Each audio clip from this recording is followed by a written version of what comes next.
নির্বাচনের নামে আর কোনো প্রহসন চায় না ইসি। সবাইকে নিয়ে সুষ্ঠু ভোট করে নতুন দৃষ্টান্ত স্থাপন করতে চায় নির্বাচন কমিশন।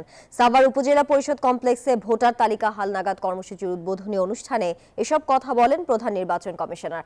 ভোটের অধিকার প্রতিষ্ঠার সুযোগ নিশ্চিত করতে অনিয়মের বিরুদ্ধে জনপ্রতিরোধ গড়ে তোলার আহ্বান জানান নির্বাচন কমিশনাররা।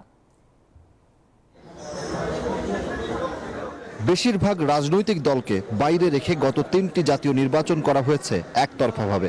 কেবল জাতীয় নির্বাচনই নয়, দলীয় প্রতীকে করা সব স্থানীয় নির্বাচনও হয়েছে আওয়ামী লীগ সরকারের নিয়ন্ত্রণে। বলা যায় 17 বছর ধরে নির্বাচনের নামে প্রহসন করেছে সরকার ও নির্বাচন কমিশন। সকালে সাভারে ভোটার তালিকা হালনাগাদ কর্মসূচির উদ্বোধনী অনুষ্ঠানে সিসি বলেন, এবার ভোটের নামে কোনো নাটক করবে না ইসি। সবাই মিলে মানুষের ভোটের অধিকার ফিরিয়ে দিতে বদ্ধপরিকর বর্তমান নির্বাচন কমিশন। অধিকার প্রতিষ্ঠার জন্য বাংলাদেশ ফাইট করতে জানে, সুতরাং এই বাংলাদেশিরা ঐক্যবদ্ধ হয়ে তাদের ভোটের অধিকারটা আদায় করবে এবং আমাদের নেতৃত্বে আমরা আছি আপনাদের সাথে এবং আপনাদেরকে আমাদের সাথে চাই আমরা। সিইসি ও নির্বাচন কমিশনারদের পাশাপাশি অংশ নেন প্রশাসনের বিভিন্ন পর্যায়ের কর্মকর্তারাও। নির্বাচন কমিশনাররা বলেন, এই কর্মযজ্ঞে সারা দেশে 65,000-এর বেশি কর্মী 6 মাস যাবৎ কাজ করবেন। নির্ভুল ভোটার তালিকা তৈরিতে বাড়ি বাড়ি গিয়ে তথ্য যাচাই করা হবে।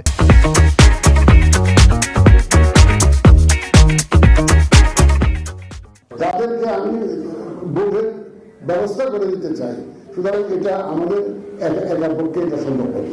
গণনা করে আপনার পছন্দের প্রার্থী যেই হোক না কেন, যে বিজেপি হোক আর জয় হোক, আপনি তো ভোটটা দেওয়া তাইলে আমি এই যে লং জার্নিতে পুরো জার্নিটাতে আমি আপনাদেরকে সাথে চাই।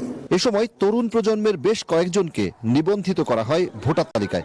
নতুন ভোটাররা জানান, আগামী নির্বাচনে ভোট দিয়ে যোগ্য প্রতিনিধি নির্বাচন করতে চান তারা। ভবিষ্যৎ সরকার নির্বাচনে এই নতুন ভোটার হওয়ার মাধ্যমে সরকার নির্বাচনে ভূমিকা রাখতে পারবো, ভোটাধিকার প্রয়োগ করতে পারবো। এর জন্য আনন্দিত এবং আশা করছি যে পরবর্তী নির্বাচনে আমি একজন যোগ্য প্রতিনিধি নির্বাচন করতে পারবো। 5 ফেব্রুয়ারি পর্যন্ত ভোটারদের তথ্য সংগ্রহ করা হবে। এরপর ধারাবাহিকভাবে 6 মাসের মধ্যে শেষ হবে নির্বাচনের আগে অতি গুরুত্বপূর্ণ এই কর্মযজ্ঞ।